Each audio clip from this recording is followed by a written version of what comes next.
मेरी इस गल का उपाय क्यों नहीं करते, मेरी इस गल का उपाय क्यों नहीं करते, मेरा हुण छेती नाल विआह क्यों नहीं करते।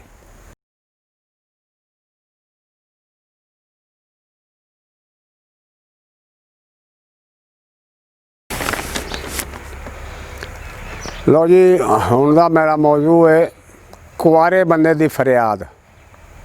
कुआरा घर दे अगे रोंदा है, डॉक्टर ताहिर शेर साहब आंदे ने, कहंदा मेरी इस गल का उपाय क्यों नहीं करते, मेरी इस गल का उपाय क्यों नहीं करते, मेरा हुण छेती नाल विआह क्यों नहीं करते। कदी लोकी कहिंदे सन गभरू जवान आ, कुछ तो ख्याल करो मैं भी इंसान हाँ। कदी लोकी कहिंदे सन गभरू जवान आ, और कुछ तो ख्याल करो मैं भी इंसान हाँ।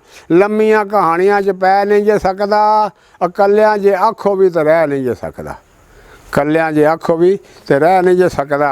वो मामे चाचे फुफियां ने सब नूं विआहता, मामे चाचे फुफियां ने सब नूं विआह दिता, तो मेरी बारी तुसां इस गल नूं दबाता, मेरी बारी तुसां इस गल नूं दबाता। और मेरी गल मेरे ही दिल विच रह गई है, और मेरी बारी सारियां नूं ही मौत पै गई है। मेरी गल मेरे ही दिल विच रह गई है, मेरी बारी सारियां नूं ही मौत पै गई है। वो अपने परायां वाला भेत सारे खुल गए, असीं फिर ईद उत्ते कल्लियां ही रुल गए।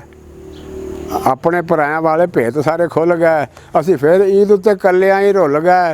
वो मोटियां ते फिर की है, अइयो समझाने हाँ, वो किसी के प्यो के कोलों लैके तो नहीं खाने हाँ, किसी के प्यो के कोलों लैके तो नहीं खाने हाँ। वो साढ़े जे कई मतवाले भी तो होंदे ने, और काले आंदे फिर की है, काले भी तो होंदे ने, काले आंदे फिर की है, काले भी तो होंदे ने। सच पुछो लोगों दियां सोचां उत्ते जाला है। वो लैला भी तो काली सी, ओबामा भी तो काला है, लैला भी तो काली सी, ओबामा भी तो काला है। एवें किसी गल उत्ते अड़ना फजूल है, जियो जी भी लभ जावे कबूल है, कबूल है।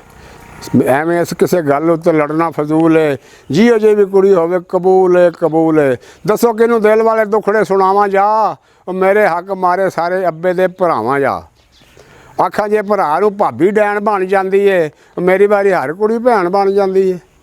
आखा जे भरा नूं भाबी डैन बन जाती है, मेरी बारी हर कुड़ी भैन बन जाती है। अब्बा कहता चल पुत्त गुस्सा हुण जान दे, और तेरी कदी फिर सही हुण निक्के दी कराउण दे।